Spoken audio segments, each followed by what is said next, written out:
My mother texted me to skip Thanksgiving because my brother's wife thought I was too poor to sit at their table. She sent that message exactly 5 minutes before I walked into a glass boardroom to sell my company for $180 million. While they worried about their image, I was building an empire they could not even comprehend.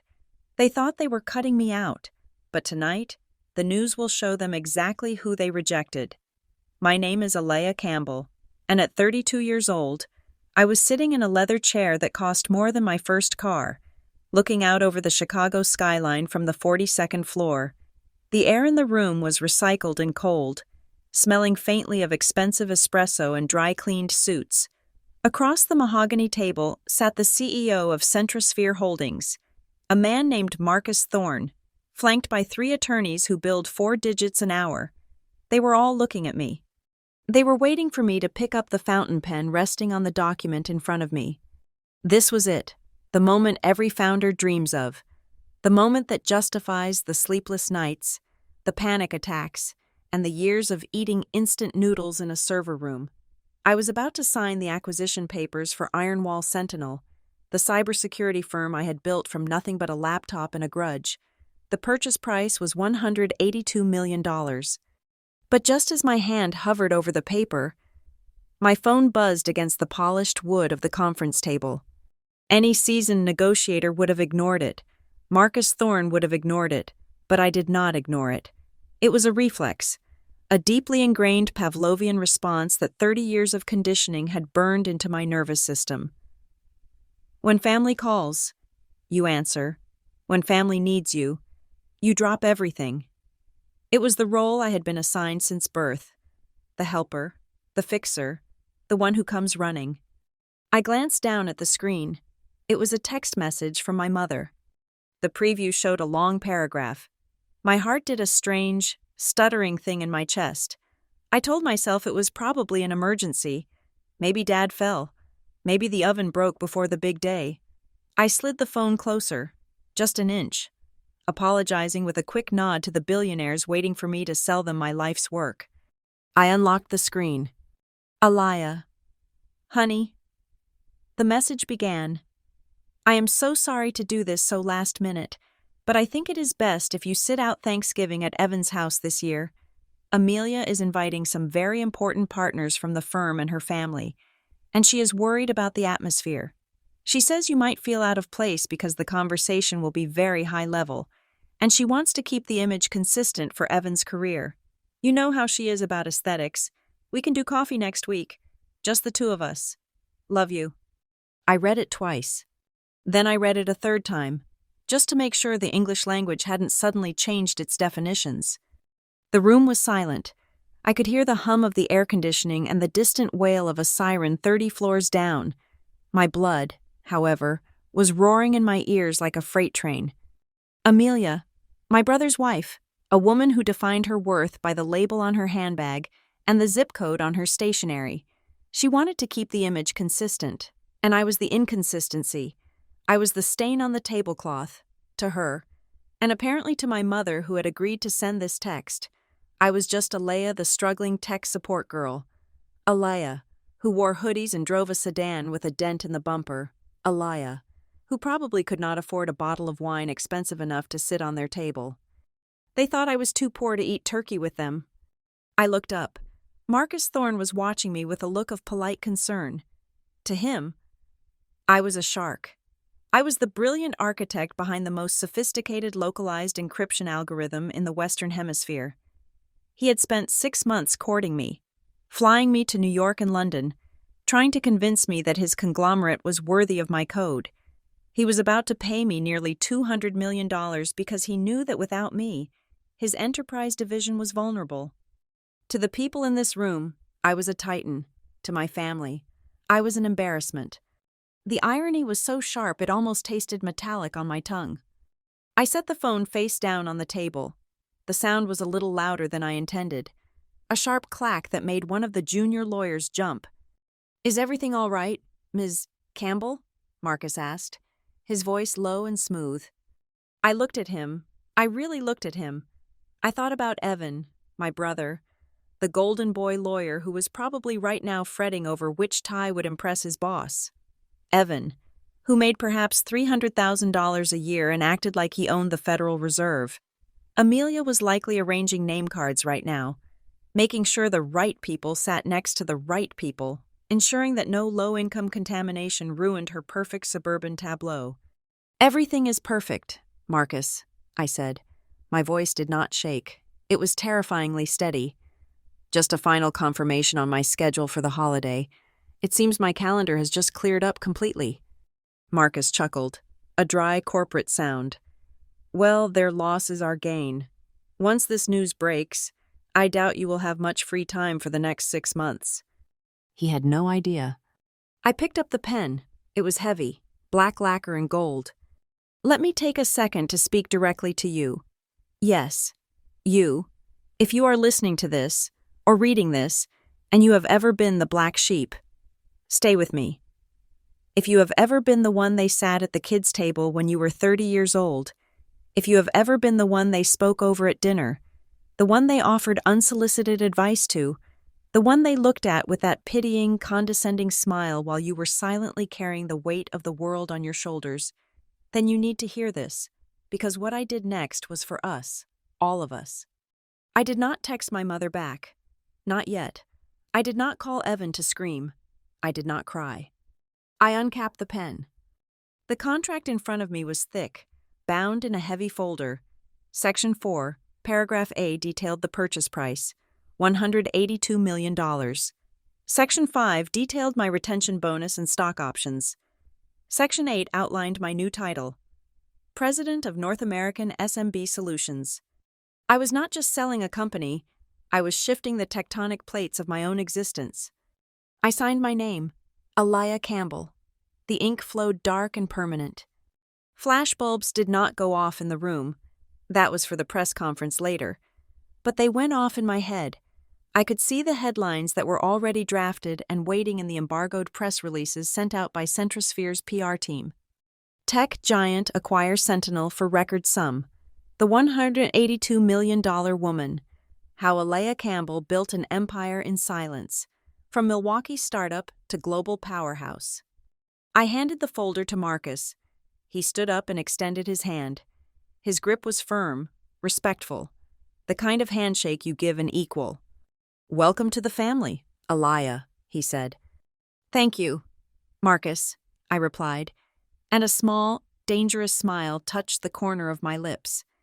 "I am looking forward to redefining what family means." He laughed, thinking it was a witty business aphorism. He did not know I was talking about burning a bridge so thoroughly that the ashes would choke the sky. I picked up my phone again. The screen was dark. Somewhere in the suburbs of Hartford. Amelia was probably satisfied. She had successfully curated her Thanksgiving. She had removed the eyesore. She had protected her image from the sister-in-law she thought was a failure. She had absolutely no idea that she had just uninvited the most powerful person she would ever know. The meeting adjourned. The lawyers began packing their briefcases, chatting excitedly about the stock bump they expected when the market opened on Friday. I walked over to the floor-to-ceiling window and looked down at the city. The cars looked like toys. The people were invisible specks. My mother's text still sat unanswered in my inbox. Too poor, too working class, too embarrassing. I imagined the dinner table tomorrow, the fine china, the crystal glasses, Evan puffing out his chest, talking about his cases, Amelia preening, talking about her renovations, my mother sighing, telling the guests that, "Poor Lila couldn't make it, she has work. You know how it is with those hourly jobs." They wanted a story where I was the victim. They wanted a story where I was the shadowy background character that made them shine brighter by comparison. I checked the time. It was 4:45 in the afternoon on the Wednesday before Thanksgiving. The press release was scheduled to go live at 6 o'clock on Thanksgiving Day, right when they would be sitting down to carve the turkey, right when the wine would be pouring and the self-congratulatory toasts would be ringing out. Amelia thought she had the power to choose who sat at her table. She thought she could curate reality to fit her narrow, superficial little world. She thought she could edit me out. But she forgot one thing. When you build the platform, you control the broadcast. I turned away from the window and walked out of the boardroom, my heels clicking a sharp, rhythmic beat against the marble floor. I was not going to a lonely dinner, I was going to war. And the best part was, I did not need a weapon. I just needed the 6 o'clock news. Amelia wanted to keep up appearances. Well, tonight, the national media was going to show her an appearance she could not look away from. Tonight, the world was going to choose who actually belonged in the picture. And it was not going to be the girl they thought needed saving. To understand why I signed that document with such cold, surgical precision, you have to understand that my detachment was not born in a boardroom. It was cultivated at a dining room table in the suburbs, over years of casseroles and backhanded compliments. To understand the harvest, you have to look at the seeds. It started 5 years ago. I had just graduated from a state university with a degree in computer science. I did not have the pedigree that my family worshipped. I did not have the Ivy League stamp or the alumni network that came with handshake deals and rowing clubs. I had a heavy laptop, a terrifying amount of student loan debt, and an obsession with network vulnerability that bordered on paranoia. While my peers were fighting for cubicles at Amazon or Google, begging for a 6-figure salary and a beanbag chair, I did something that my mother called reckless and my father called cute. I declined 2 corporate offers. I moved into a drafty apartment in Milwaukee that smelled permanently of damp drywall, and I started Iron Wall. At that time, Iron Wall was just me. It was me sitting on a milk crate because I could not afford an office chair, cold calling local dental practices and family law firms, trying to explain to 60-year-old office managers why their passwords were not secure. Then there was Evan, my brother, Evan Hart, the golden boy, the sun around which the planetary system of our family orbited. Evan was a junior associate at a prestigious law firm in Boston. He was everything I was not. He was polished, predictable, and palatable. He drove a leased German sedan. He wore suits that cost more than my monthly rent. He had a 5-year plan, a 10-year plan, and a pension strategy.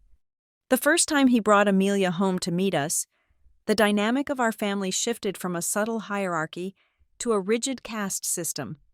I remember standing in the entryway of my parents' house. I had just driven down from Milwaukee.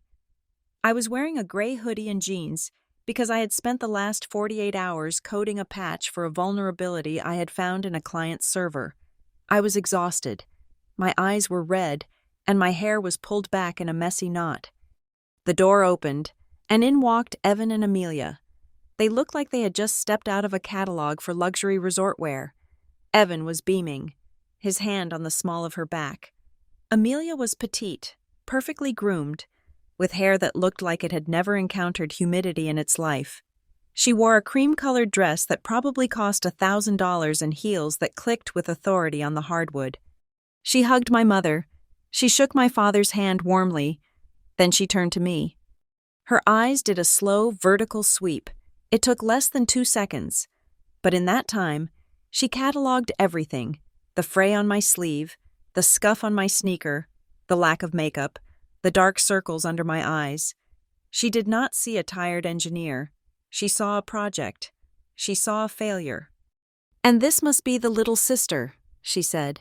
Her voice was light, airy, and dripping with a condescending sweetness that tasted like aspartame. "Evan talks about you all the time. He says you are doing your computer thing." "Hi, Amelia," I said, extending a hand. "It is nice to meet you." She took my hand limply, as if she were afraid my poverty might be contagious. "Oh, your hands are so cold. You really need to invest in some better gloves. Sweetie." We moved to the living room. The air was thick with the smell of my mother's pot roast and the heavy perfume Amelia wore. They sat on the main sofa, holding hands. I sat on the ottoman, the odd one out, the extra piece of furniture. Then came the moment that seared itself into my memory. Amelia pulled out her phone. "Oh, I have to FaceTime my parents.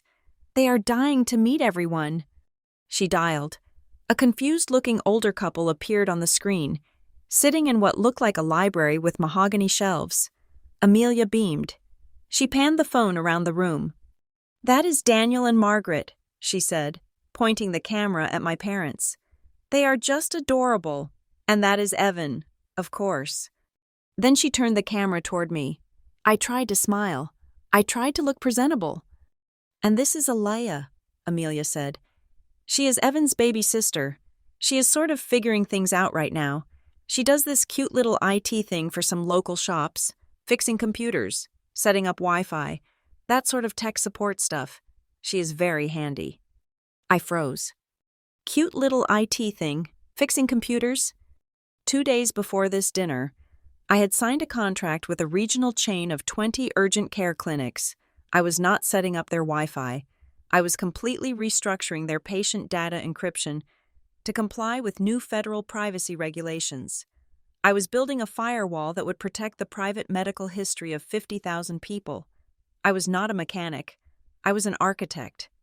But I looked at Amelia's face on the screen, smiling her benevolent, pitying smile, and I looked at my parents. My mother was nodding. She was smiling too. She was agreeing with the description. To them, technology was a binary concept. You were either Bill Gates or you were the guy at the electronics store who helps you reset your email password. Since I was not a billionaire, I must be the help. I opened my mouth to correct her. I wanted to say, "Actually, I am a security consultant specializing in cryptographic protocols." But I closed it. I saw the pride in my mother's eyes as she looked at Evan and Amelia. I saw the relief that Evan had found someone who fit the mold. If I spoke up, if I corrected her, I would look defensive. I would look like the jealous younger sibling trying to inflate her importance. I would be the drama. So I took a sip of my water and swallowed the truth. It burned going down.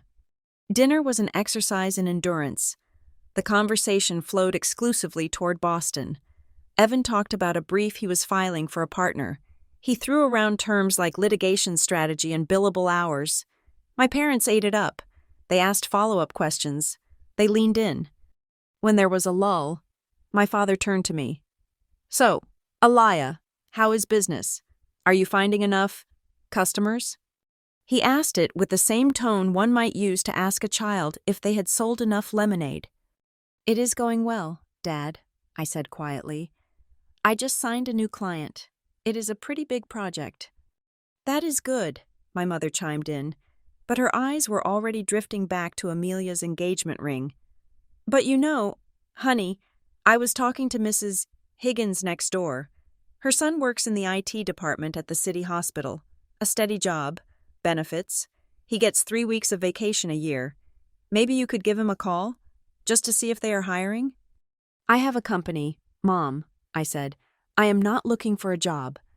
I know, she said, waving her hand dismissively. "But the economy is so shaky, and health insurance is so expensive. Evan has such a wonderful package with his firm. We just worry about you. That is all. We do not want you to wake up in 10 years and realize you have no retirement savings because you were playing around with this startup idea." Playing around? Across the table, Evan gave me a sympathetic look. It was the worst kind of look. It was the look a master gives a struggling apprentice who clearly does not have the talent to make it. "She is right. Alaya," Evan said, his voice deep and reasonable, his lawyer voice. "There is no shame in corporate IT. It provides a safety net.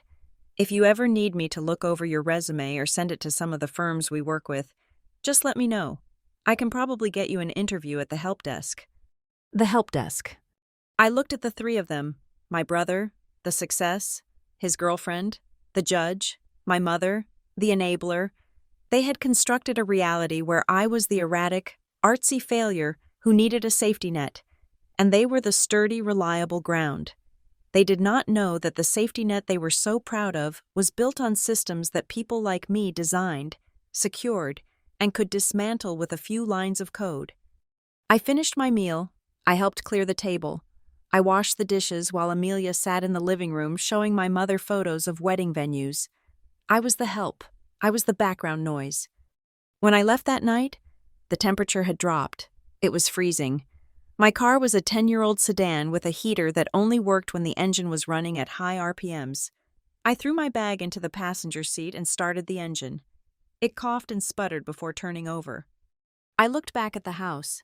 The golden light spilled out from the living room window. I could see their silhouettes. They were laughing. They looked perfect. They looked like a Hallmark card. And I was out here in the dark, in the cold, in a car that sounded like a lawnmower. I put the car in gear and pulled away from the curb. As I merged onto the highway, heading back toward the solitary darkness of Milwaukee, I gripped the steering wheel so hard my knuckles turned white. The road ahead was long and empty. The radio was broken, so there was just the sound of the wind and the tires on the pavement. I did not cry. Crying implies sadness. I was not sad. I was experiencing a moment of absolute, crystalline clarity. "Okay," I said aloud to the empty car. My voice sounded small in the dark cabin, but the word felt heavy. Okay. They wanted me to be small. They felt comfortable when I was small. My struggle validated their success. My poverty made their wealth feel more earned. If I was the failure, then Evan was definitely the winner. I was the control group in their experiment of happiness. I pressed my foot down on the gas pedal. The old engine roared in protest, but the car surged forward. I made a promise to myself on that stretch of Interstate 94. It was not a promise to get rich. Getting rich is just a change in bank balance. This was different. I promised myself that I would build something so massive, so undeniable, so critically important to the infrastructure of their world, that they would never be able to look down on me again without craning their necks. I would not just be successful, I would be essential. I drove back to my cold apartment. I did not go to sleep. I opened my laptop, the screen glowing blue in the dark room, and I began to code. I worked until the sun came up. I worked until my eyes burned. I worked because every line of code was a brick in the wall I was building between who they thought I was and who I was actually becoming. They thought they had just had dinner with a cute little IT girl. They had no idea they had just fed the wolf. You might think that building an empire involves ribbon cuttings and champagne toasts, but the birth of Ironwall Sentinel smelled like acetone and cheap artificial strawberry scrub. My co-founder, Noah Pierce, and I started the company in a 300-square-foot room located directly above a nail salon in a strip mall on the edge of Milwaukee. Noah was a brilliant, socially anxious back-end engineer I had met during an online hackathon. While I was the architect who saw the structural weaknesses in a network, Noah was the builder who could lay the digital bricks to seal them up. We shared a single wobbly desk we bought from a thrift store for $20. Every time the salon downstairs got busy, the fumes would drift up through the floorboards, making our eyes water. We did not have venture capital funding. We did not have angel investors. We had 5 credit cards between us and a coffee machine that sounded like a dying tractor. The first year was a lesson in humiliation.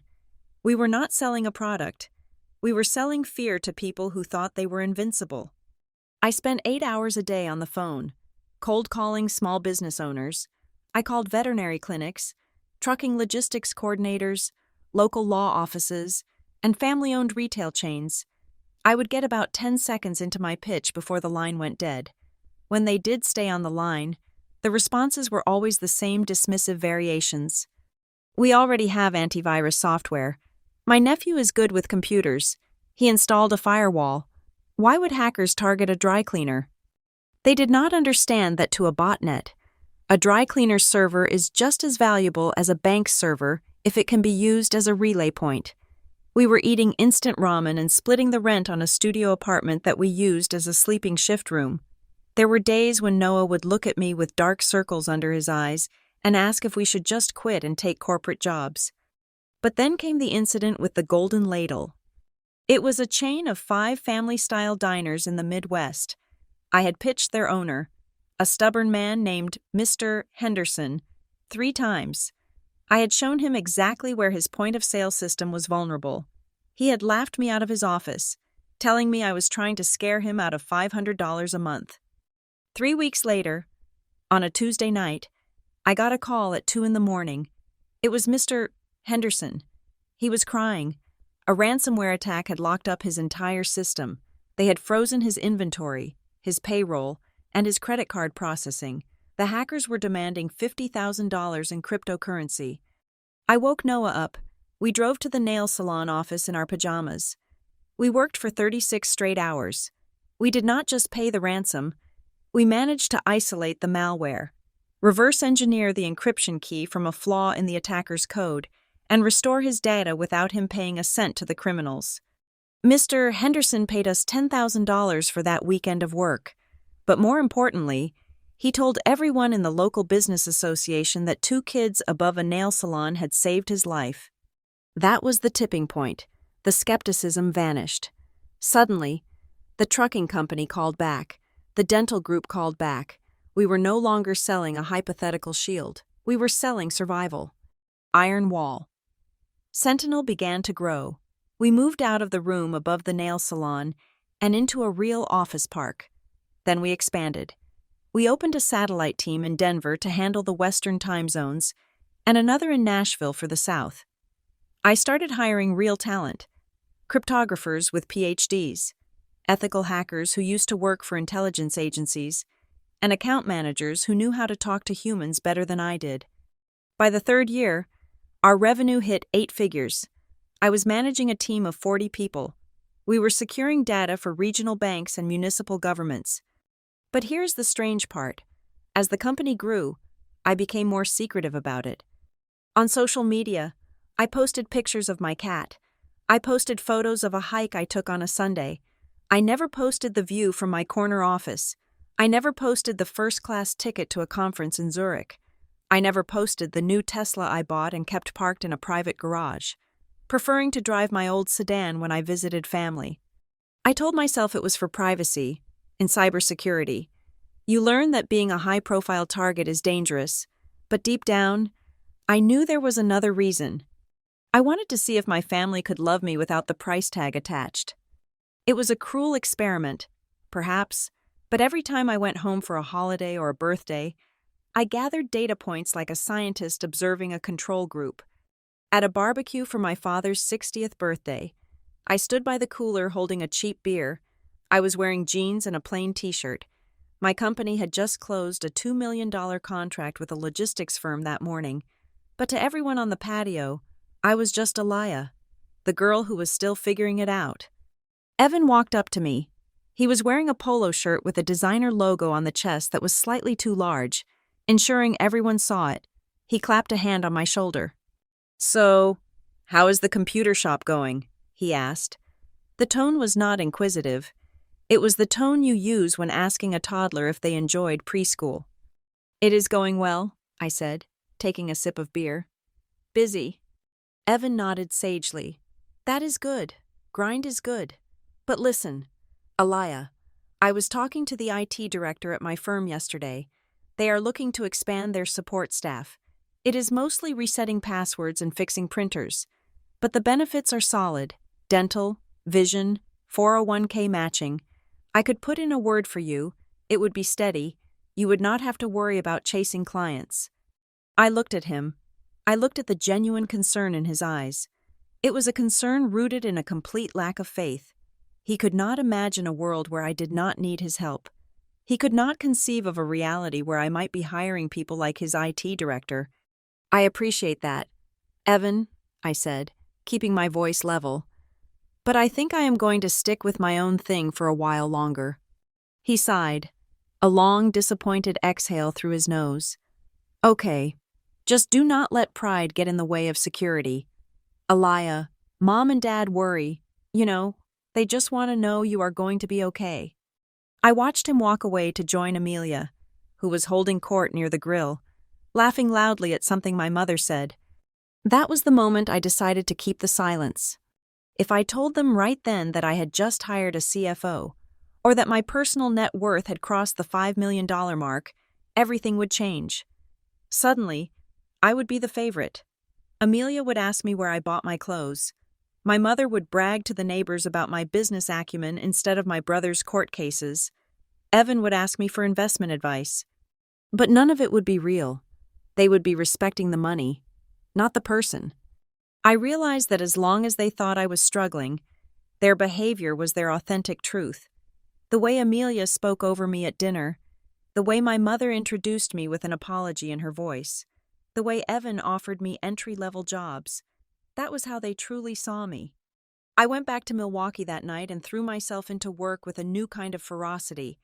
I stopped trying to prove anything to them. I stopped bringing up my work at all. When they asked, I gave vague, one-word answers. Fine, good, busy. They took my brevity for shame. They assumed I was embarrassed by my lack of progress.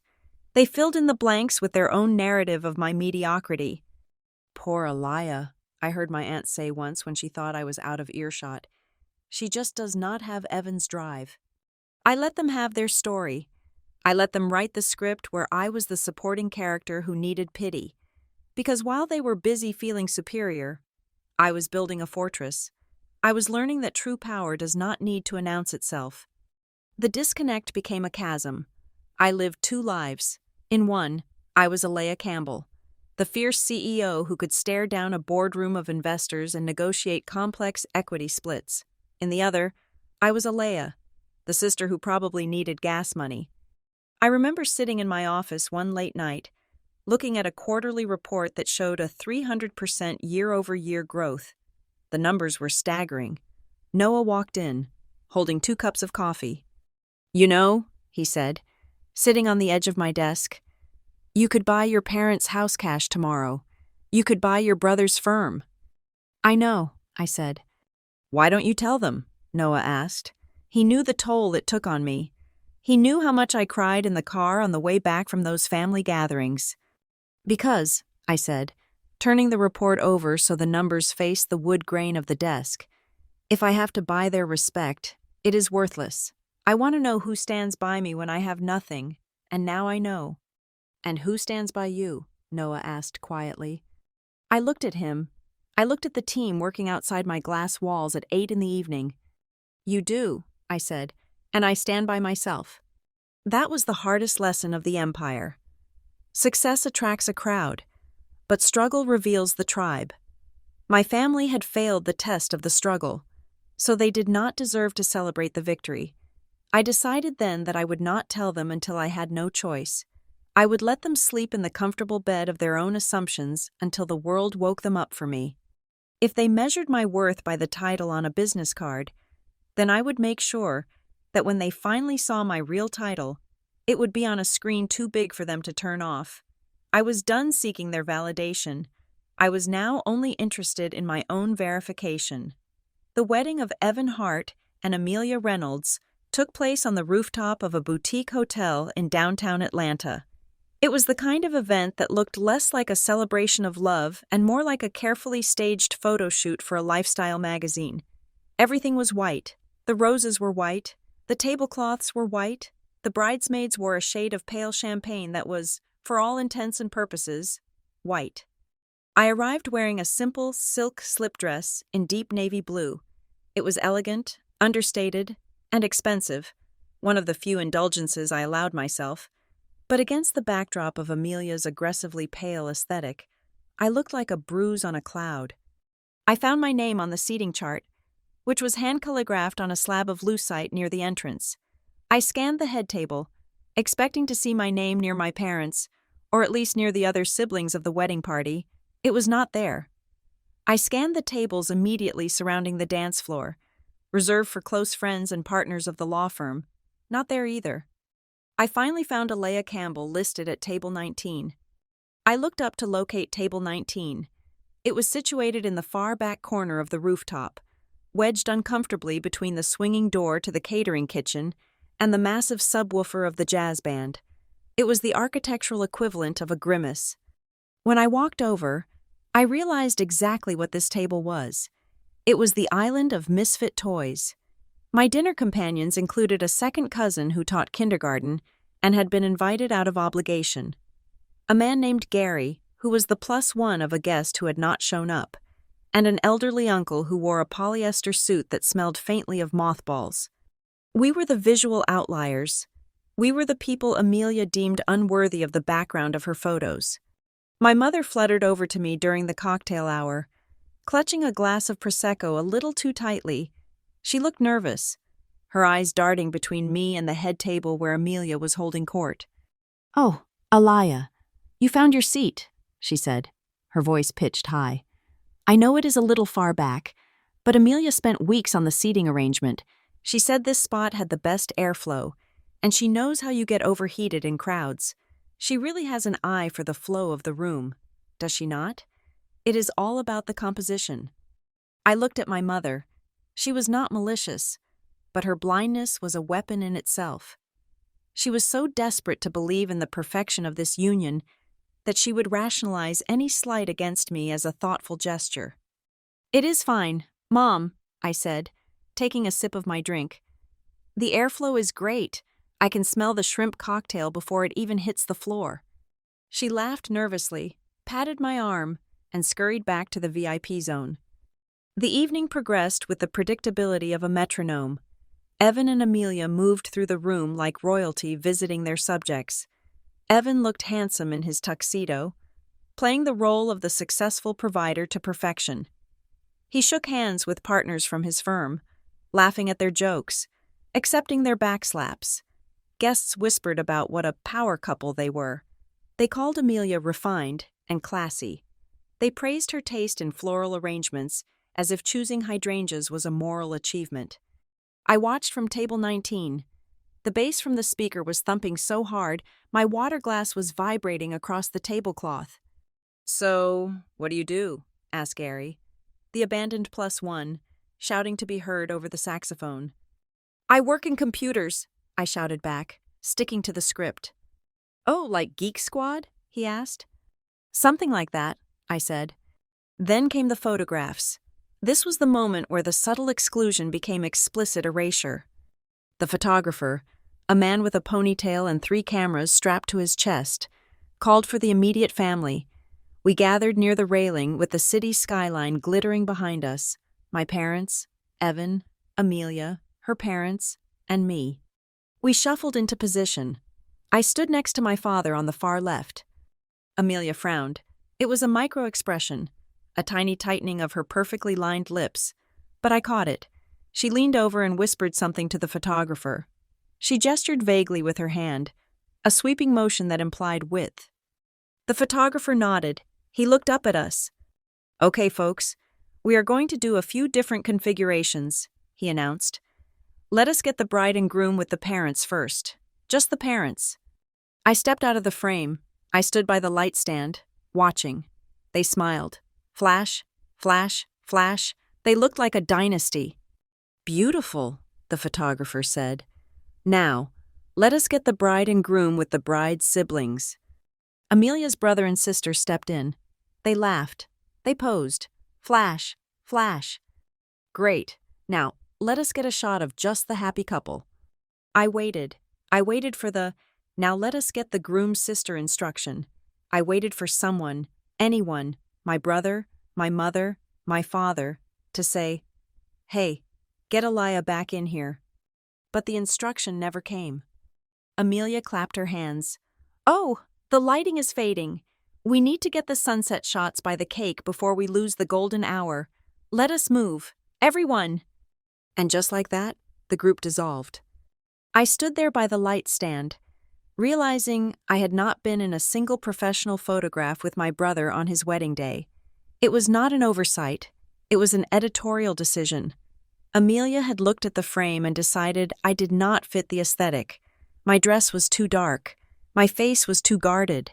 My presence was a reminder of a reality she wanted to crop out. My mother walked past me, linking arms with Amelia's mother. "Wasn't that fun?" she beamed. She had not even noticed I was not in the pictures. She had only seen the smiles through the lens.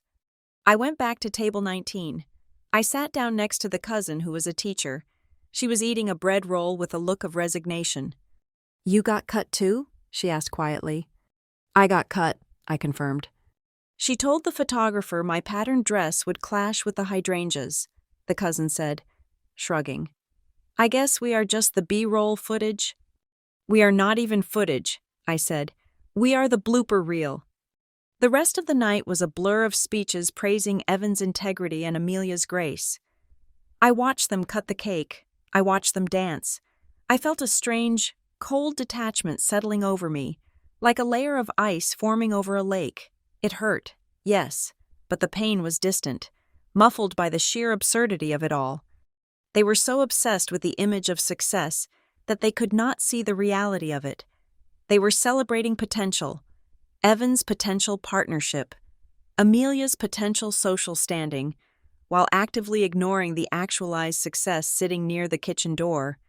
Around 10 in the evening, I slipped out. No one noticed. I did not say goodbye.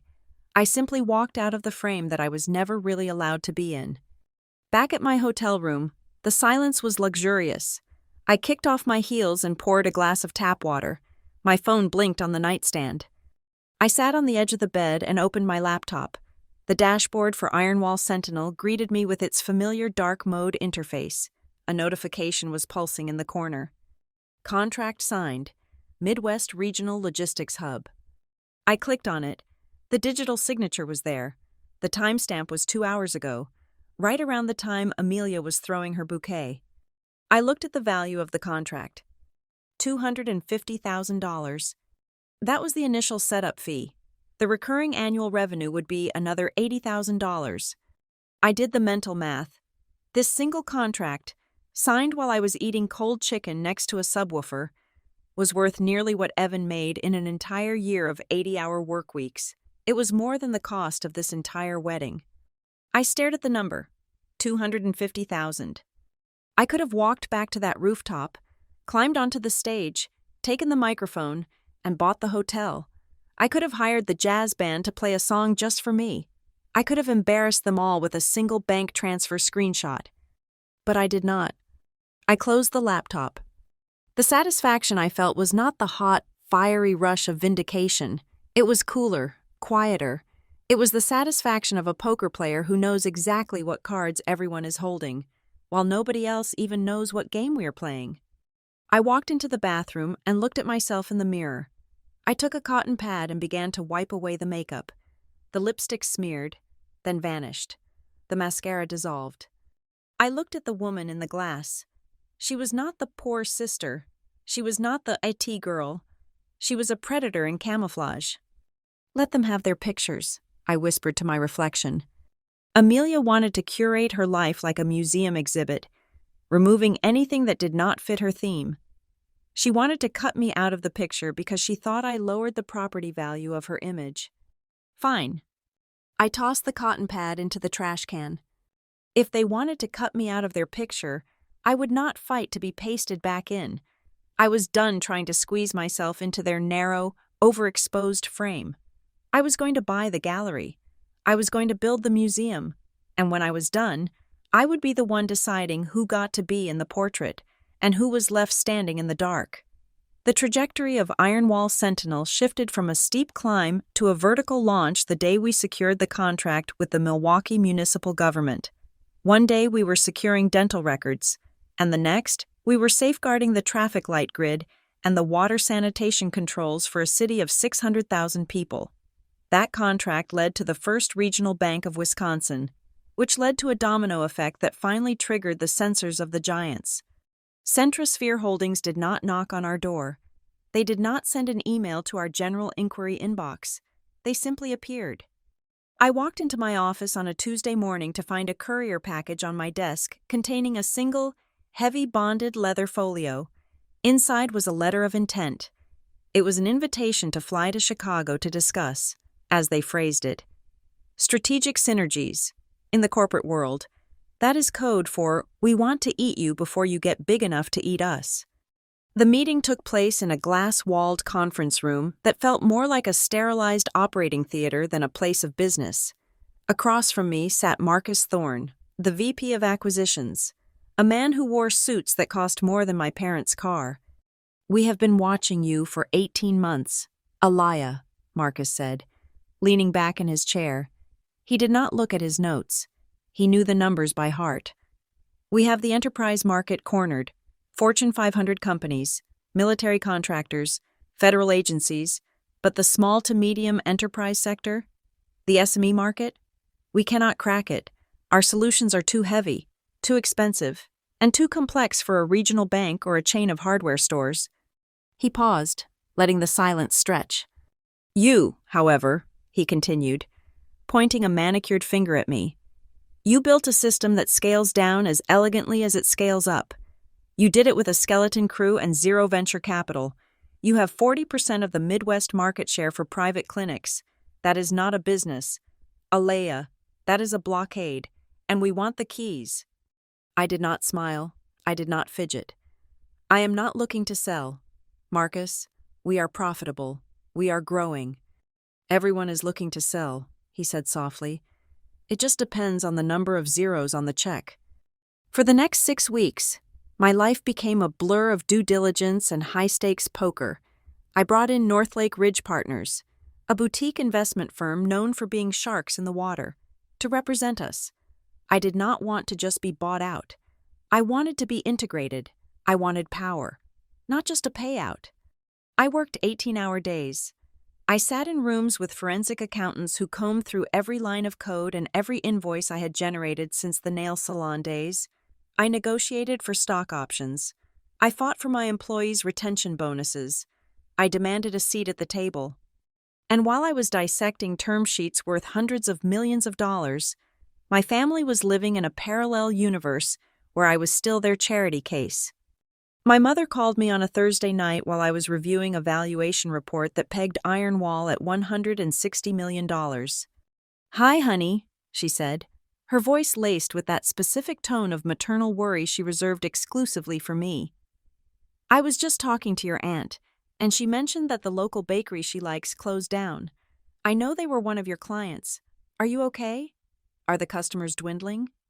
I rubbed my temples, staring at the spreadsheet on my screen. "Mom, losing one bakery does not affect my bottom line. We are doing fine." "Well, you do not have to be brave for me," she sighed.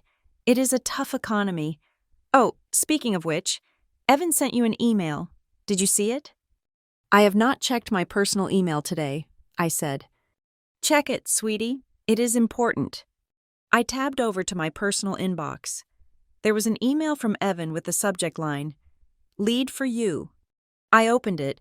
It was a link to a job posting for a junior systems support specialist at a mid-sized insurance firm. The starting salary was $52,000 a year.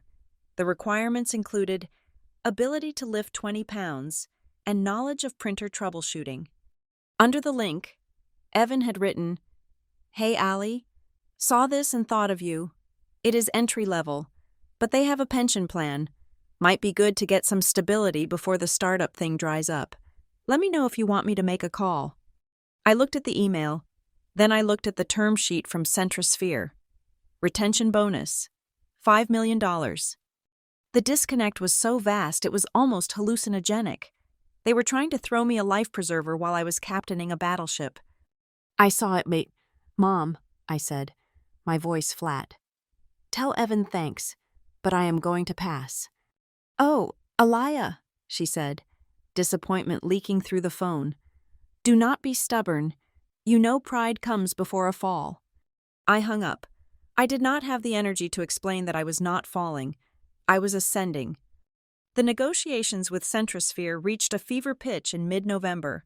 We finally locked in the number, $182 million, plus stock, plus the title of President of North American SMB Solutions. I would report directly to the C-suite. But during the final review of the acquisition documents with my team from Northlake Ridge Partners, I noticed something in the fine print of the disclosure agreement. Northlake Ridge was a massive entity with tentacles in various sectors. As I scrolled through their portfolio of retainer clients, companies they advised or funded, a familiar name popped up. Hart, Sterling and Vance, LLP. I froze. That was Evan's law firm. I turned to the lead partner at Northlake, a sharp-eyed woman named Jessica. "You guys work with Hart, Sterling and Vance?" "We do," Jessica nodded, barely looking up from her tablet.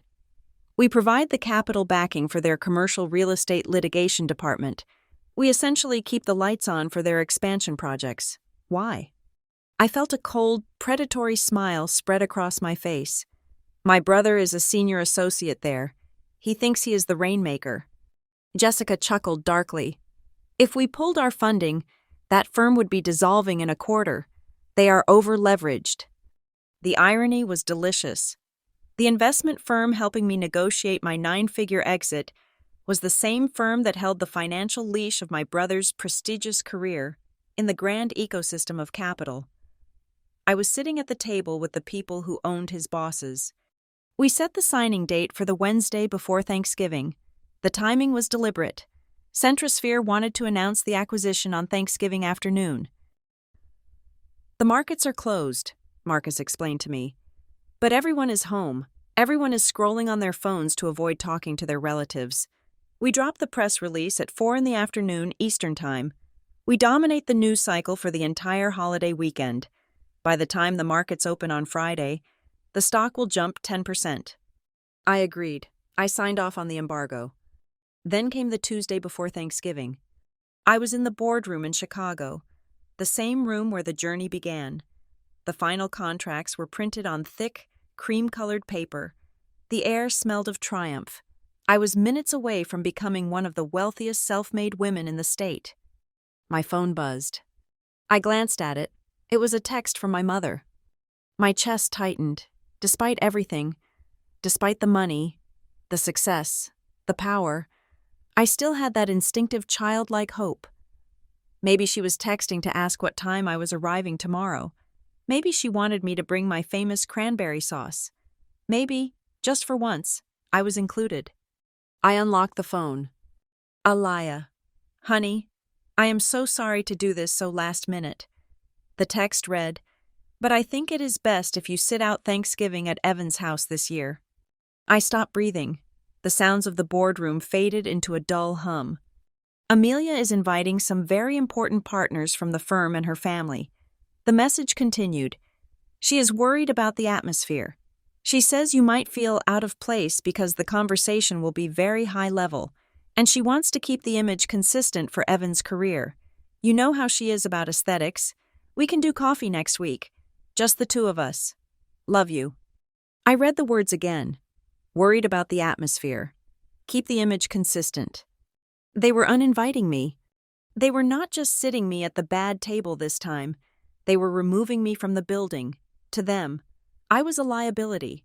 I was the poor relation, the embarrassment, the stain on their perfect white tablecloth.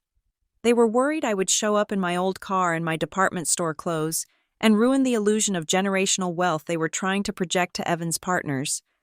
The pain hit me first, a sharp, physical ache in the center of my chest. It was the stinging rejection of a girl who just wanted her mother to be proud of her. But then, the pain was replaced by something else, something colder, something harder. I looked up at the lawyers across the table. I looked at the contract that said $182 million. I looked at the date on the wall, Thanksgiving Day. The press release was scheduled for tomorrow. They were kicking me out of their dinner to impress the very world I was about to conquer. Amelia wanted to impress the partners? The same partners whose firm was financially dependent on the people sitting right next to me. I realized then that I did not need to scream. I did not need to beg. I did not need to text back a long, angry paragraph detailing my net worth. The universe had handed me the ultimate weapon. I typed a reply. My fingers were steady. "I understand. Have a wonderful Thanksgiving." I hit send. I did not mention the deal. I did not mention the money. I did not mention that while they were eating turkey, every financial news network in the country would be broadcasting my face. I put the phone face down on the table. The screen went black. "Is everything all right, Ms. Campbell?"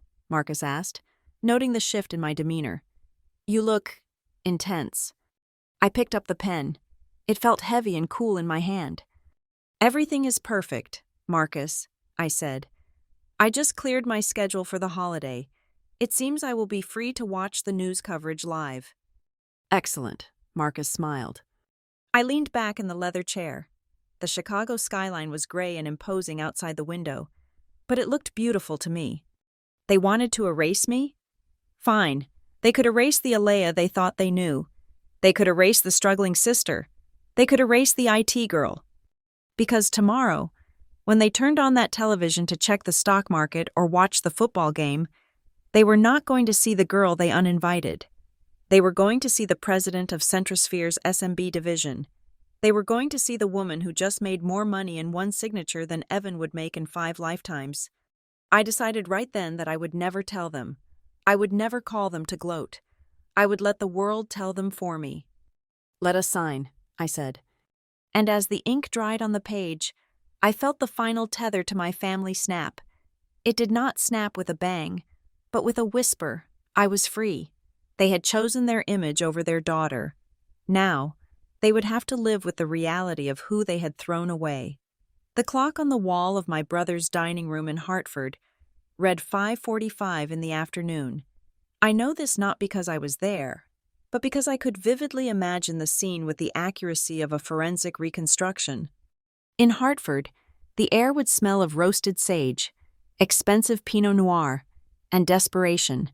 Amelia would be patrolling the perimeter of the dining table like a shark in a silk dress. She would be adjusting the silverware by millimeters, ensuring the napkins were folded into swans that looked ready to attack the guests. This was her magnum opus. She had successfully curated a guest list that excluded the one person who did not fit her aesthetic: me.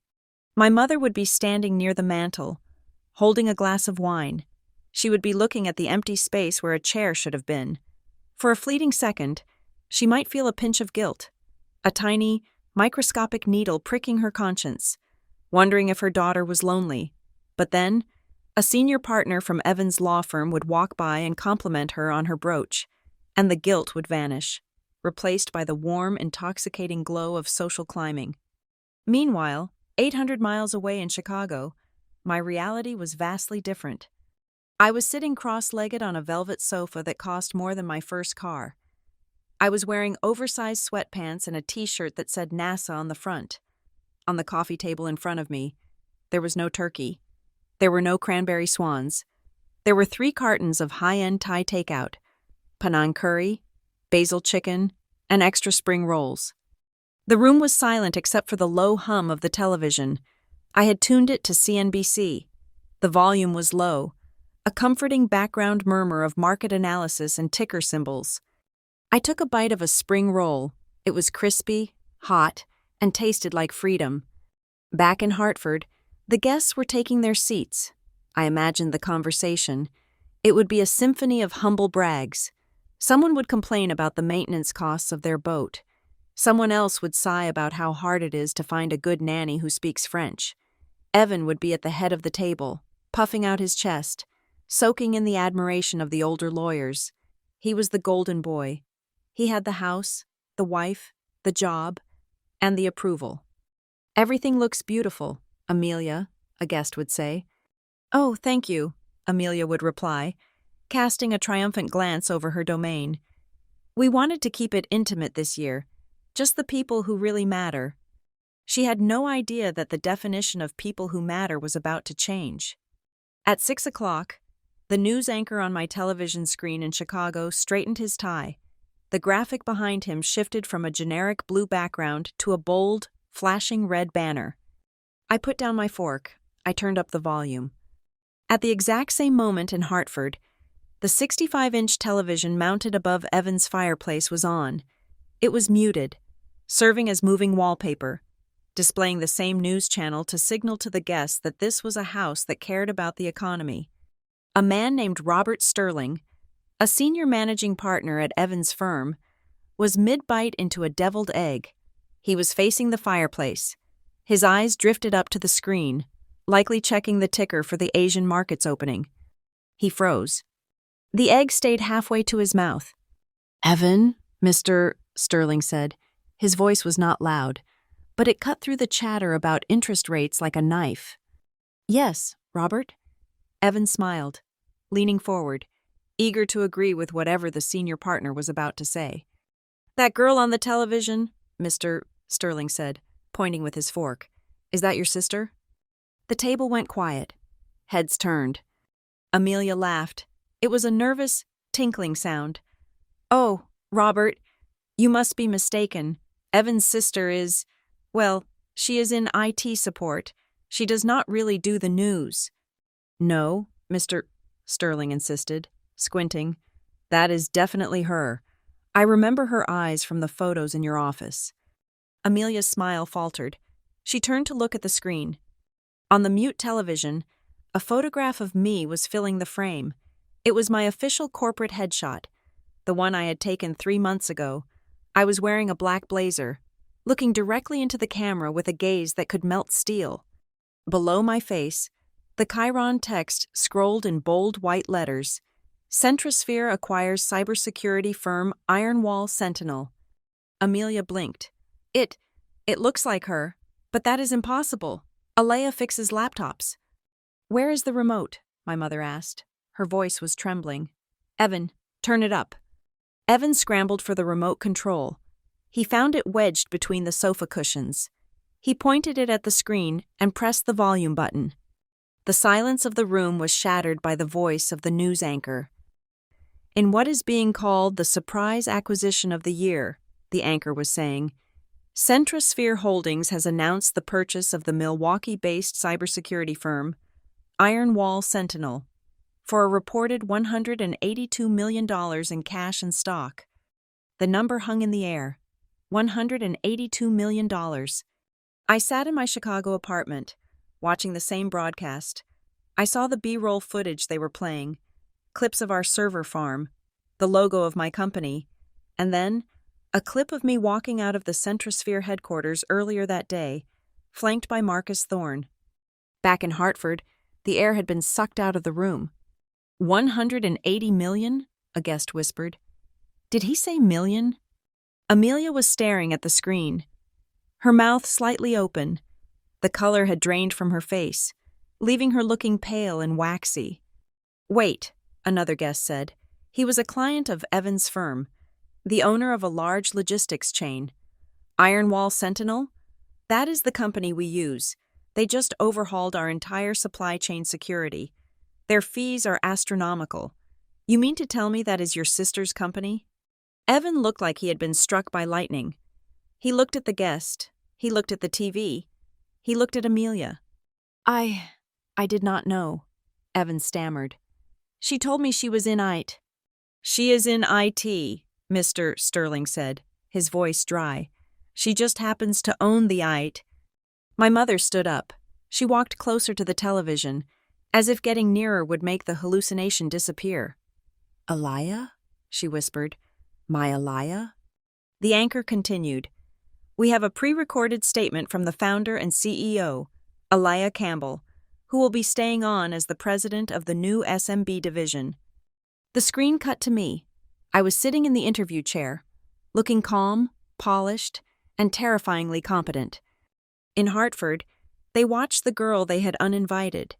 They watched the girl who wasn't classy enough for their table. They watched the girl who was supposedly too poor to understand their world. On the screen? The interviewer asked. Ms.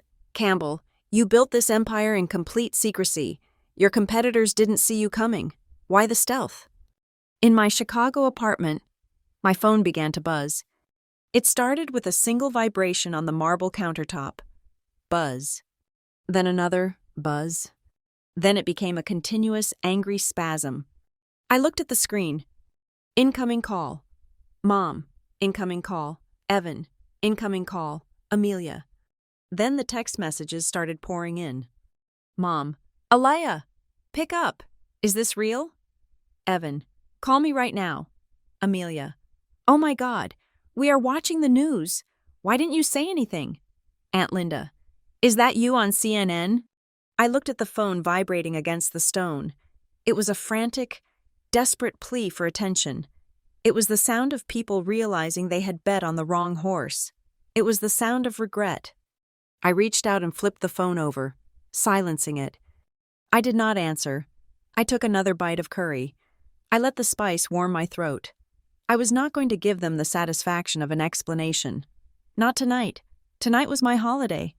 Tonight was the first Thanksgiving where I was not the disappointment. I was the enigma. Back on the television screen in Hartford, the interview was reaching its conclusion. The Alaya on the screen leaned forward slightly, looking directly into the lens. You know, the TV version of me said, I grew up in a family where expectations were very specific. People often mistake silence for lack of ambition, but I learned early on that you do not need to be the loudest person in the room to be the one running it. The camera zoomed in slightly on my face. I grew up in a place where no one really understood what I was building. I continued. But the beautiful thing about success is that it does not require anyone's permission. The most important thing isn't whether they understand you, it is whether you understand your own value. The words hit the dining room in Hartford like physical blows. I imagined my mother sinking into the sofa, the glass of wine tilting dangerously in her hand. I imagined Evan looking down at his plate, realizing that the safety net job he had offered me paid less in a year than I likely made in an hour. And Amelia? I imagined Amelia looking at her perfect table settings, her carefully folded napkins, her curated guests, and realizing that the most powerful, influential, and wealthy person she knew was the one she had explicitly banned from her house to save face. She had wanted to impress her guests, and she had. She had just given them the most memorable Thanksgiving of their lives. The night they watched the hostess realize she had thrown a diamond in the trash because she thought it was broken glass. The segment ended. The news moved on to weather. In Chicago, I smiled. It was a genuine smile, devoid of bitterness. I picked up my glass of sparkling water and raised it to the empty room. "Happy Thanksgiving, family," I whispered. The phone continued to buzz, a steady, rhythmic drumbeat of panic from a world I had long since outgrown. I let it ring. I had a movie to watch, and for the first time in my life, I had absolutely nothing to prove. The morning after Thanksgiving, I woke up to a digital siege. My phone, which I had left face down on the kitchen island like a loaded weapon, was pulsing with a terrifying amount of activity. The notification light blinked a frantic, staccato red, signaling a backlog of missed connections that stretched back 12 hours. I made coffee first. I ground the beans, boiled the water, and poured the dark liquid into my favorite mug. Only then, with the steam rising against the cold Chicago morning light, did I pick up the device. The numbers were staggering. 47 missed calls, 82 text messages, 15 voicemails. It was a tsunami of regret, panic, and belated attention from the very people who had treated me like a ghost for a decade. I sat on a bar stool and began to listen to the voicemails. I did not listen with the anxiety of a daughter who fears she has disappointed her parents. I listened with the clinical detachment of a judge reviewing evidence. First, my mother. The timestamp was 9:30 in the evening on Thanksgiving. Her voice was unrecognizable, high-pitched, shaky, vibrating with a cocktail of shock and martyrdom. "Aliyah, pick up the phone. I do not understand. Why did you not tell me? Do you have any idea how I felt sitting there?" Everyone was asking questions, and I had to sit there with my mouth open like a fool. "Mr. Sterling asked me about your revenue model, and I had nothing to say. I am so embarrassed. Aliyah, obviously, I am proud. Of course I'm proud. But you cannot just drop a bomb like this and make me look stupid in front of Evan's partners. Call me back immediately." I took a sip of coffee, even in the face of my life-altering triumph. The narrative gravity of her world still pulled everything back to her. She was not hurt because she had missed my journey. She was hurt because she had looked uninformed at a dinner party. The tragedy wasn't that she didn't know her daughter. The tragedy was that she couldn't brag about it effectively in real time. Next was Evan. His call came an hour later. The background noise suggested he had stepped outside, perhaps to the patio, away from the guests. His voice had dropped its usual smooth, lawyerly cadence and replaced it with a frantic, patronizing concern. "Ali, it is Evan. Listen, I saw the news. 180 million? Look, you need to call me before you sign anything else. I mean it. These acquisition deals are full of traps. Private equity guys are sharks. Ali, they will strip the assets and leave you with tax liabilities you do not understand. I can get the mergers and acquisitions team at my firm to look over the contracts pro bono. Just do not do anything stupid until I see the paperwork. Call me." I almost laughed. It was a dark, dry sound in the empty apartment. He still thought I was the victim. He still thought I was the little sister stumbling through a world too big for her. needing his strong hand to guide me. He could not process a reality where I was the shark, and he was the one swimming in dangerous waters. He wanted to check my homework on a deal that was already closed, a deal that was worth more than the capitalized value of his entire partnership track. And finally, the text from Amelia. It sat at the top of my inbox, a glowing testament to her desperate need for damage control. Alaya, there seems to be a huge misunderstanding about the guest list for yesterday. I think wires got crossed with the caterer. Everyone was asking about you. We need to get on a call and align our stories for the press and the extended family. It is important we present a united front. Call me as soon as possible. She was not sorry. She was terrified. She was worried about how it would look that the sister-in-law who just made national headlines was absent from her curated table. She wanted to align stories. She wanted me to help her lie. She wanted me to help her paint over the ugly truth of her exclusion so her social image remained pristine. I put the phone down. For 30 years, my reaction would have been immediate. I would have called my mother to apologize for making her feel bad. I would have sent the contract to Evan just to make him feel useful.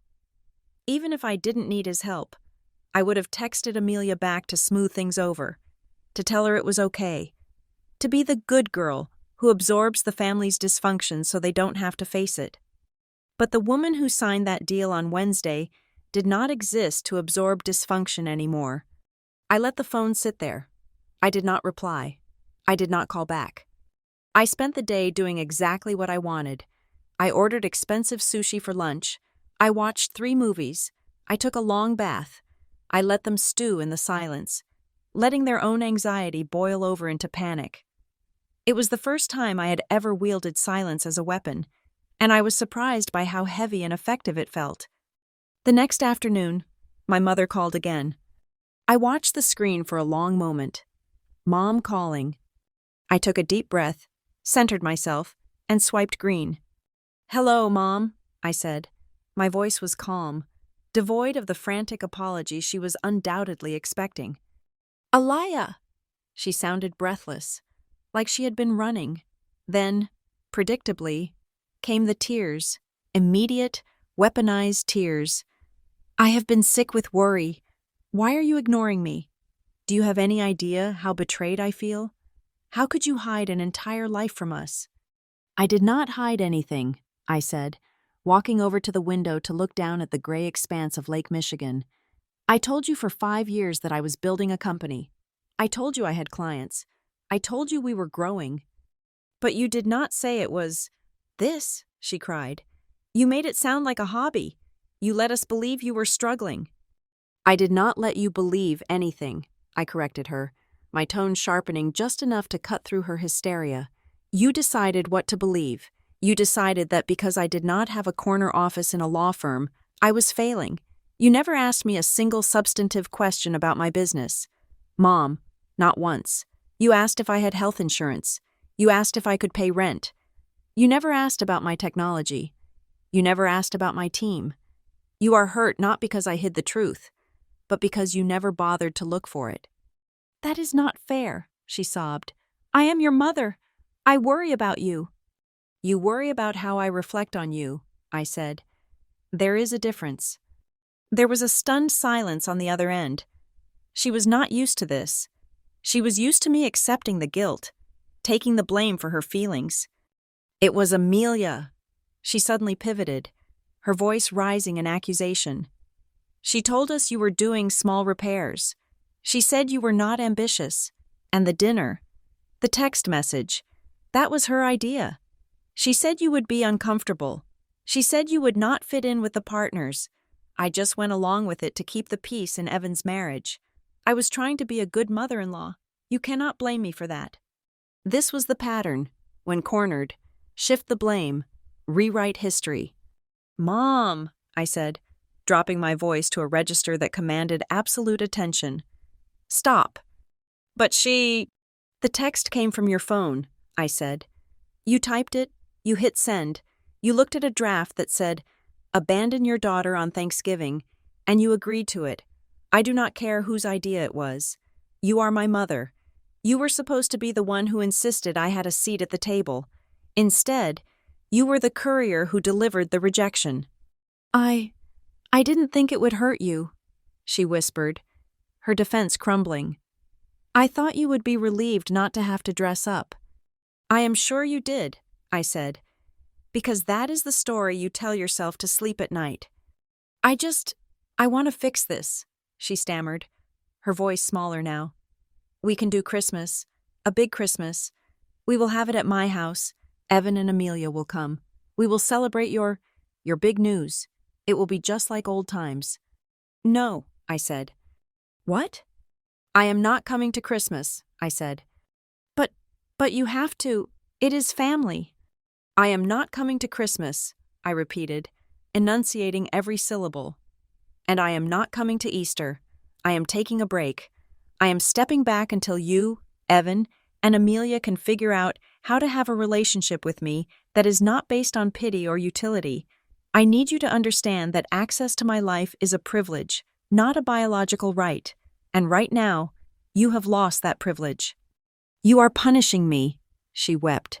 "You are punishing us because you are rich now. You are being cruel." "This has nothing to do with money," I said, and for the first time, I felt a profound sense of peace settling in my chest. "This is about self-preservation. I am not punishing you. Mom, I am protecting myself. There is a difference." "Aliyah, please, don't do this. What will I tell people?"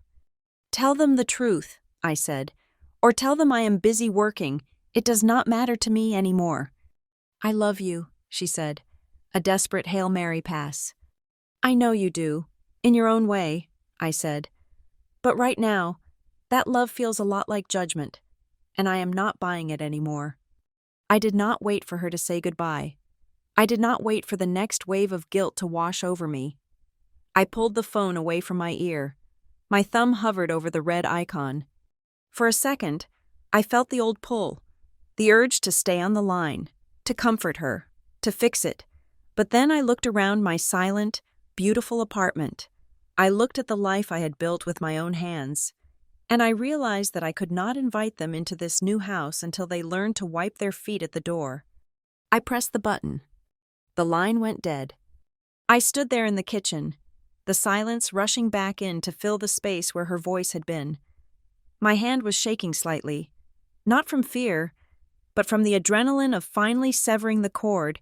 It was the hardest thing I had ever done, harder than pitching to investors, harder than negotiating with Centrosphere.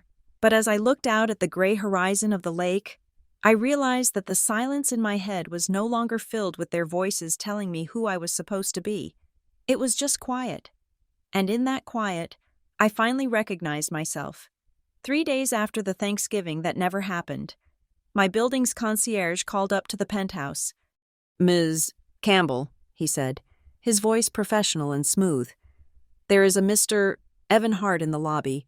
He says he is your brother. He does not have an appointment, but he is insisting it is urgent." I was standing on my balcony, wrapped in a cashmere cardigan, watching the wind whip the gray waves of Lake Michigan. I looked down. From 40 floors up, the cars on Lakeshore Drive were just streams of light. I could not see Evan, but I could feel his frantic energy radiating up through the steel and concrete. "Send him up," I said. I did not tidy the apartment. It was already immaculate. I did not put on a power suit. I stayed in my leggings and oversized sweater. I wanted him to see me in my natural state, in the home that my own money had paid for, a home he had likely assumed was a rental paid for by credit card debt. When the elevator doors slid open directly into my foyer, Evan stepped out. He stopped dead. He was wearing his courtroom casual look, a navy blazer, crisp white shirt, no tie. It was the uniform of a man coming to negotiate a settlement. But as his eyes swept over the room, the floor-to-ceiling windows, the abstract art on the walls, the custom Italian furniture, his composure fractured. He looked like a man who had walked into the wrong movie set. "Ali," he breathed. "Hello? Evan?" I said. I did not move toward him. I stood by the kitchen island, my hands resting on the cool marble. He took a step forward, his arms twitching as if he wanted to initiate a hug, but my posture stopped him. I was not standing like a sister. I was standing like a CEO waiting for a pitch. I didn't know you lived here," he stammered, looking at the skyline view that cost more than his entire house in the suburbs. "I thought you were in a studio near the river." "You assumed I was in a studio near the river," I corrected him. "Can I get you some water? Sparkling or still?" "Water?" He looked confused by the banality of the offer. "Sure, whatever." I poured a glass of sparkling water and slid it across the island. He took it, but he did not drink. He set it down on a coaster and looked at me with eyes that were red-rimmed and desperate. "Look, Alaya," he started, finding his lawyer voice. "I flew here because we need to talk, face to face. The voicemails, the texts. It is not enough. I feel sick about what happened." "Do you?" I asked. "Of course I do," he exclaimed, gesturing widely. "If I had known, if you had just told me that things had gotten this big, that the deal was this magnitude, my God. Ali, $180 million? Why didn't you trust me?" I watched him. I watched the way his apology was actually an accusation. "Listen to yourself. Evan," I said softly. "You are saying that if you had known the number, you would have treated me differently. You are admitting that your respect has a price tag." "That is not what I mean," he protested, flushing. "I mean, I could have helped you. I could have protected you. You were out here swimming with sharks, negotiating with private equity firms. Do you have any idea how dangerous that is? I was terrified you were going to get crushed." "I didn't get crushed," I said. "I won." "But you should have let me review the contracts," he insisted, falling back on his professional arrogance like a safety blanket. "I deal with these people every day. I could have made sure you weren't getting screwed on the earn-out period. I just want to make sure you are safe." I laughed. It was a dry, humorless sound. "Safe," I repeated. "You want to keep me safe. Tell me, Evan, if the news yesterday had been different, if the headline had been, 'Alaya Campbell files for bankruptcy, loses everything,' would you be standing in my lobby right now?" Evan opened his mouth, then closed it. His throat worked as he swallowed. "Would you?" I pressed. "Or would you have sent me an email with a link to a debt consolidation service and a told-you-so note?" "That is unfair," he muttered, looking away. "It is entirely fair," I said. "You are here because I am a winner. You are here because suddenly I am a valuable asset to the family portfolio. You are not here because you missed your sister. You are here because you missed the boat." He ran a hand through his hair, pacing a small circle in front of the island. "I am trying to apologize. Ali, I am trying to fix this. Let me help you now. You are going to have tax implications. Estate planning needs. My firm has the best wealth management team in Boston. Let me set up a meeting. Let me do this for you."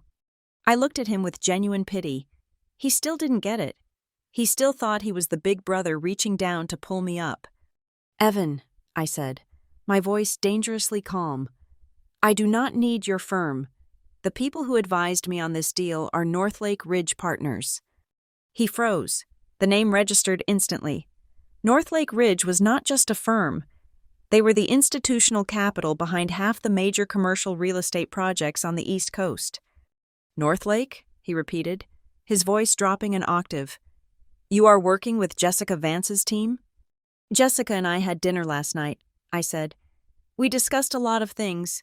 We discussed the acquisition, we discussed my new role, and we discussed their real estate portfolio." I leaned forward slightly.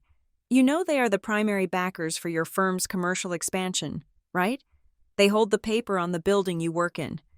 Evan went pale. The power dynamic in the room shifted so violently, I could almost hear the air crack. He realized in that second that I wasn't just a wealthy client he could court. I was sitting on the same side of the table as his landlords. I had access to the people who signed his partner's paychecks. I didn't know you were that connected," he whispered. "I am not just connected, Evan," I said. "I am a limited partner in their new fund, the fund that is currently reviewing the lease terms for your office tower." I didn't need to say more. I didn't need to threaten him. The implication hung in the air like a guillotine blade. The little sister he wanted to protect now held a stake in the roof over his head. "Why are you doing this?" he asked, his voice shaking. "Why does it have to be so transactional?" "Because you made it transactional," I snapped, my composure finally showing a crack of anger. "You and Mom and Amelia set the market rate for your love, and I couldn't afford it. You spent years treating me like a bad investment. You cut me out of photos. You uninvited me from dinner. You sent me job listings for help desk positions while I was building a 9-figure company. And now you want to talk about feelings?" "I was trying to be realistic," Evan shouted back. "The world is cruel. Alea, most startups fail. I didn't want you to wake up at 40 with nothing. I was trying to prepare you for the real world." The real world? I stepped around the island, walking until I was 2 feet away from him. "You think the business world is cruel? Evan, I have faced corporate raiders, hackers, and hostile board members. None of them, not a single one, has ever made me feel as small as you did when you looked at me with that pity in your eyes."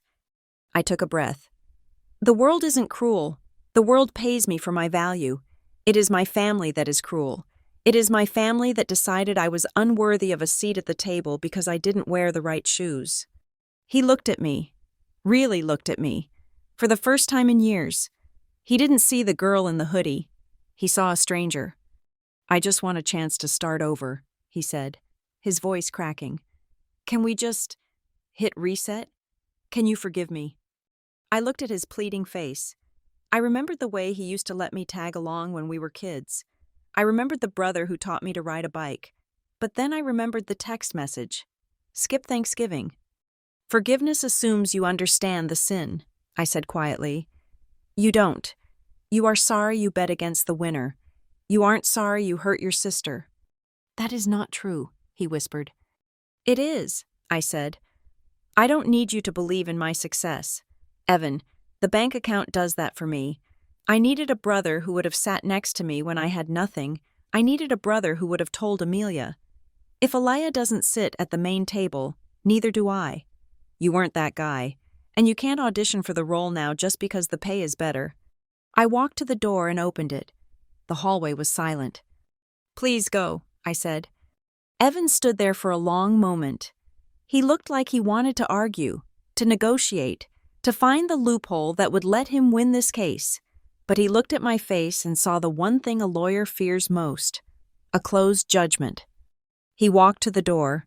As he crossed the threshold, his shoulders slumped. The confident golden boy attorney had evaporated, leaving behind a man who realized he had traded something priceless for something cheap. "I really am sorry, Ali," he said, without looking back. "I know," I said. "Goodbye, Evan." I closed the door. The latch clicked. A solid, final sound. I leaned my forehead against the cool wood of the door. I didn't cry. I didn't feel triumphant. I just felt light. The weight of begging for their approval was finally gone, replaced by the absolute certainty that I was standing on my own ground, in my own tower, writing my own story. They could keep their picture-perfect life. I had the real thing. Revenge is often depicted as a loud, chaotic event involving shouting matches or thrown wine glasses. But in the world of high-stakes business, revenge is far more elegant. It is architectural. You do not burn the house down. You simply buy the mortgage and renovate the layout until the people who hurt you no longer recognize the rooms. The opportunity arrived in the form of a heavy, cream-colored envelope from the New York Small Business Alliance. They were hosting their annual Phoenix Gala in Manhattan, a black-tie event celebrating resilience in the American economy. They wanted a keynote speaker. They wanted someone who embodied the spirit of the underdog. They wanted me. I sat in my office with Noah, looking at the sponsor list on the back of the invitation. The primary underwriter was Northlake Ridge Partners, my investment allies, but halfway down the list, in the gold tier section, was a familiar logo: Hart, Sterling and Vance, LLP. My brother's law firm was paying $25,000 to have their name printed on the napkins. They were sponsoring the event to schmooze with potential clients, to look benevolent, and to project power. "You have to do it," Noah said, grinning over his coffee mug. "I am already typing the acceptance email," I replied. This was not just a speech, it was a realignment of the universe. For years, I had been the extra in their movie. I was the blurry figure in the background of their wedding photos. I was the silence at their dinner table. But at this gala, the hierarchy would be visually inverted. My face would be on the poster at the entrance. My name would be on the marquee, and Evan, Amelia, and their entire social circle would be sitting at tables below the stage, forced to look up. They would be the audience, I would be the narrative. In parallel with the gala preparations, the acquisition of the office building housing Evan's firm was entering its final phase. I had a conference call with the asset management team at North Lake Ridge. They were ready to finalize the lease restructuring. "We can terminate their lease if you want," the asset manager said, his voice devoid of emotion. "There is a clause regarding ownership change. We can give them 90 days to vacate. We can turn that floor into a gym for your employees." It was a tempting thought. I imagined Evan packing his cardboard box, Amelia crying about the loss of prestige. It would be a direct, brutal strike. But then I thought about the secretaries. I thought about the paralegals who had nothing to do with my family drama. I thought about the young associates just trying to pay off their student loans. "No," I said, "do not terminate the lease. I do not want anyone losing their job because of my personal history." "Okay," the manager said. "So we renew?" "We renew," I said, "but we remove the legacy discount they have been enjoying for the last 10 years. Bring their rent up to current market value. Make the terms fair, transparent, and strictly business. No special treatment. No handshake deals." I hung up. I did not want to destroy Evan's career. I just wanted to strip away the unearned privilege. I wanted him to exist in a world where he had to pay full price for his seat, just like I did. Noah walked in as I finished the call. He looked at me carefully. "You are playing a dangerous game, a liar," he said softly. "Revenge is like radiation. It is hard to contain it to just the target. Don't let the anger make the decisions for you. The goal is to take back control of your life, not to nuke theirs." "I know," I said, looking at the invitation again. "I am not nuking them. Noah, I am just turning on the lights. If they look ugly in the glare, that is on them." I decided to send personal invitations. I did not text them. I did not email. I had my assistant courier 2 physical invitations to my parents' house and Evan's house. I included a handwritten note card in each one. "Mom, Evan, for years, you have asked me what I do with my days. You have asked when I would get a real job or settle down. I have never really been able to explain it to you over dinner because the subject always changed before I could finish a sentence. If you actually want to know, if you truly want to hear the story of the last 10 years, come to New York. I saved you seats in the front row. No overflow seating this time. Just a chair for anyone who is willing to listen. Alaya." The reaction was immediate, though I witnessed it only through the digital ripples it caused. Amelia saw the event website first. I know this because the analytics on the gala's landing page showed a sudden spike in traffic from an IP address in Hartford, Connecticut. She must have clicked the link, perhaps expecting to see a generic corporate flyer. Instead, she saw my face. It was a high-contrast black and white portrait, 5 times larger than any other element on the page. Underneath, in bold serif font, it read, "Keynote Speaker, Alaya Campbell, founder of Iron Wall Sentinel." I can imagine the cold dread that washed over her. Amelia lived for social standing. She lived for the approval of the heart, Sterling and Vance partners. She knew that every senior partner at the firm would be at this gala. She knew they would be sitting there, watching her sister-in-law, the one she had snubbed, the one she had called poor, command the room. She began to panic. She sent a text to a mutual acquaintance, asking if they knew what I was going to talk about. "Is she going to mention the family?" she asked. "Is it a personal speech?" She was terrified I was going to use the microphone as a weapon. She thought I was going to stand on stage in front of New York's elite and tell the story of the Thanksgiving text message. She projected her own pettiness onto me, assuming I would use my power the same way she used hers, to humiliate.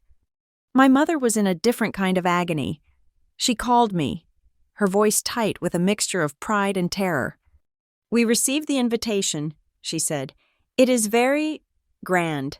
Your father is already looking for his tuxedo." "Are you coming?" I asked. "We are coming," she said. Then, a pause.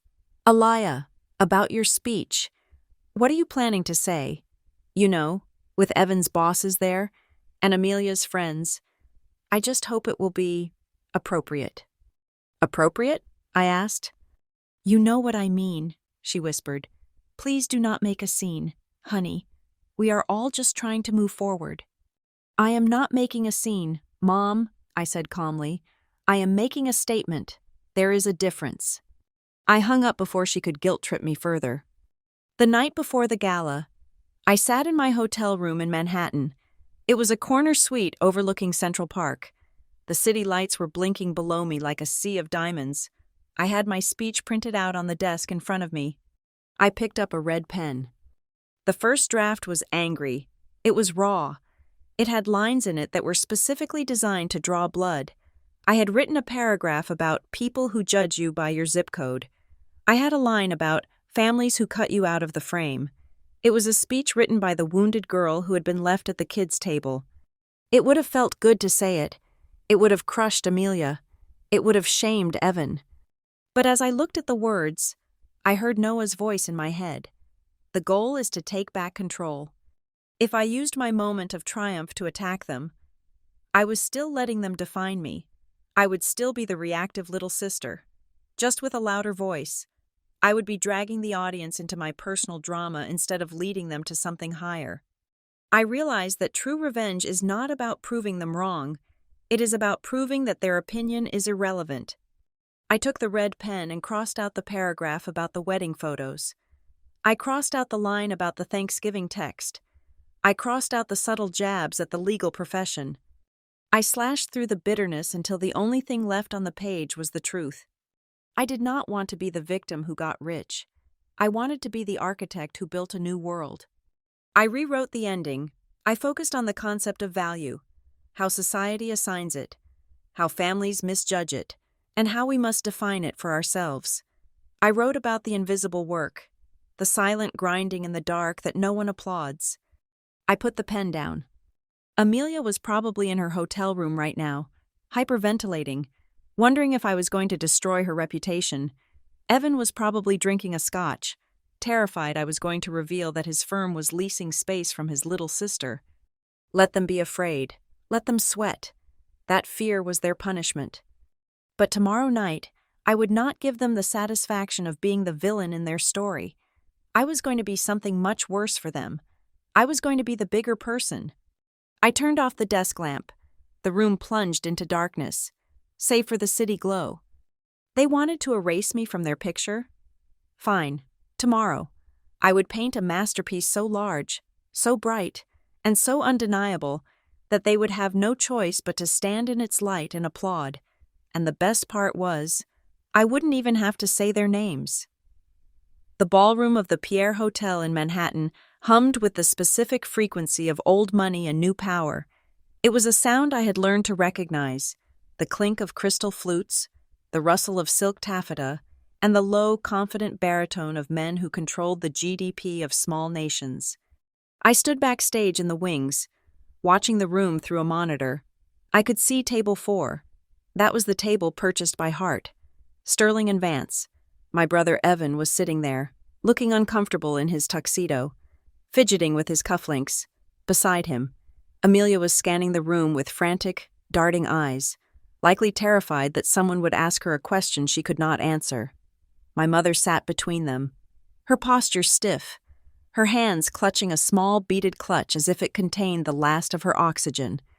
They were looking for me, but they were looking for the Aliyah they knew, the girl in the oversized hoodie, the girl who stood in the corner. They were not looking for the woman who was about to walk onto that stage. "Ladies and gentlemen," the master of ceremonies announced, his voice booming through the speakers. Please welcome our keynote speaker. She is the founder of Iron Wall Sentinel, the newly appointed president of SMB Solutions for Centrosphere, and a woman who has redefined digital security for the modern age, Ms. Alea Campbell. The applause was polite at first, then swelled as I stepped into the light. I was not wearing a hoodie. I was wearing a structured white suit, tailored to within a millimeter of perfection, sharp enough to cut glass. My hair was pulled back. My face was bare of everything but confidence. I walked to the podium. I adjusted the microphone. I looked out at the sea of 500 faces. I found table 4. I saw the moment they recognized me. Amelia's hand flew to her mouth. Evan went rigid, as if he had been electrocuted. My mother simply stared, her eyes wide, unable to reconcile the daughter she pitied with the woman commanding the room. I let the silence stretch for 5 seconds. Power is not about who speaks first. It is about who can hold the silence longest. Good evening, I began. My voice was steady, amplified, filling every corner of the room. We are here tonight to talk about value. We are here to talk about how we measure worth in an economy that is constantly shifting. I paused, locking eyes with the front row, then letting my gaze drift back to table 4. A few months ago, I continued, I received a message telling me that I was too poor to attend a family dinner. I was told that my presence would disrupt the aesthetic. I was told that I did not fit the image of success required for the guests at the table. A ripple of murmurs went through the room. This was not the standard corporate speech. This was personal. At the exact moment I received that message, I said, leaning into the microphone, I was sitting in a boardroom negotiating a deal worth $182 million. The room gasped. It was a collective intake of air. I share this not to boast about the number, I said, but to highlight a fundamental flaw in how we perceive value. We look at the zip code. We look at the car. We look at the suit. We decide who belongs at the table based on a snapshot. I saw my mother lower her head. She was wiping her eyes with a napkin, but for the first time, I knew she was not crying because she was embarrassed by me. She was crying because she finally understood the magnitude of her mistake. She was crying because she realized she had been protecting a mirage while ignoring the diamond. Real value, I said, my voice rising, is not about how you look in a holiday photo. Real value is about what you build. It is about who you protect. It is about the systems you create that keep people safe when they are most vulnerable. I built my company in the dark, without applause, without approval, and I learned that if you wait for someone else to invite you to the table, you will starve. So I built my own table. I finished the speech. Do not let anyone edit you out of the frame. Build a frame so large they have no choice but to stand in it. The ovation was thunderous. People stood up. The sound washed over me, warm and validating. I looked at table 4 one last time. Amelia was clapping, but her face was pale, her expression frozen in a mask of fear. She could feel the eyes of the other guests, the partners, the judges, the investors, shifting from me to her, wondering why the sister-in-law of the keynote speaker looked like she wanted to disappear. I walked off stage. The cocktail hour that followed was a blur of handshakes. CEOs wanted my card. Investors wanted to buy me a drink. I moved through the crowd with the grace of a predator who has nothing left to fear. Then, the moment of impact arrived. I was speaking with the CEO of a major logistics firm when Robert Sterling, the senior name partner of Evan's firm, approached us. Evan was trailing behind him like a chastised puppy. Ms. Campbell, Mr. Sterling said, shaking my hand vigorously. That was a phenomenal speech, truly inspiring. I had no idea you were Evan's sister until recently. He clearly inherited the modest gene, keeping a secret like you under wraps. Thank you, Mr. Sterling, I said coolly. You know, Sterling continued, chuckling, I was just speaking with our friends at North Lake Ridge. They mentioned that the ownership of our office tower is transitioning to a new fund structure that you are heavily involved in. Evan flinched. He looked at me, his eyes pleading. That is correct, I said, taking a sip of sparkling water. We are reviewing the tenant portfolio this week. Well, Sterling laughed, a little nervously this time. I hope you will be gentle with us on the lease renewal terms. We would hate to have to move our headquarters. I am sure we can come to a fair arrangement, I said, smiling a smile that did not reach my eyes. I am a big believer in transparency and market value. No favors, just fair business. Sterling nodded, sensing the chill. He patted Evan on the back. You have quite a sister. Heart. Better keep her happy. Sterling walked away. Evan stood there. The noise of the party seemed to fade around us. You told him, Evan whispered. I did not tell him anything, I said. He knows who signs the leases. That is how the real world works. Evan, people do their due diligence. I was wrong, he said. His voice was cracked, stripped of all its lawyerly polish. I was so wrong about everything. I judged you because it made me feel bigger, and now I feel about 2 inches tall. Good, I said. Sit with that feeling. It is a good teacher. If you let me, he said, tears welling in his eyes. I want to learn how to be your brother again, not the protector, just your brother. I want to start over. I looked at him. I saw the sincerity, but I also saw the years of neglect. You can start learning, I said, but do not expect a graduation ceremony anytime soon. Trust is like a server.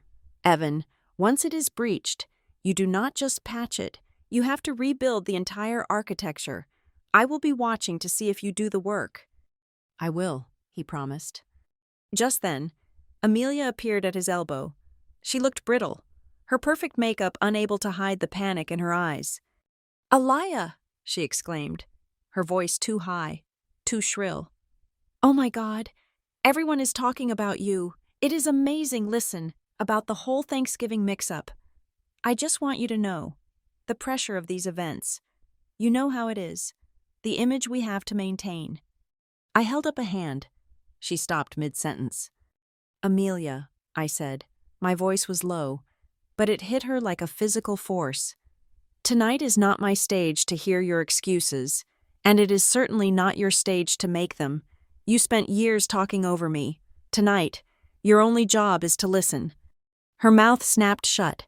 She looked at Evan for support, but he was looking at the floor. She realized then that her influence had evaporated. She was no longer the gatekeeper. My mother approached next. She looked smaller than I remembered. She hesitated, then reached out as if to hug me. I allowed it. I let her wrap her arms around me for 3 seconds. It smelled like the perfume I remembered from childhood, but when she pulled back, looking for a moment of tearful reconciliation, a moment she could perform for the cameras, I stepped back. I am so proud of you, she sobbed. Let's get a picture. The photographer is right there. Just the family. No, Mom, I said gently. What? I did not come here to play happy family for the newsletter, I said.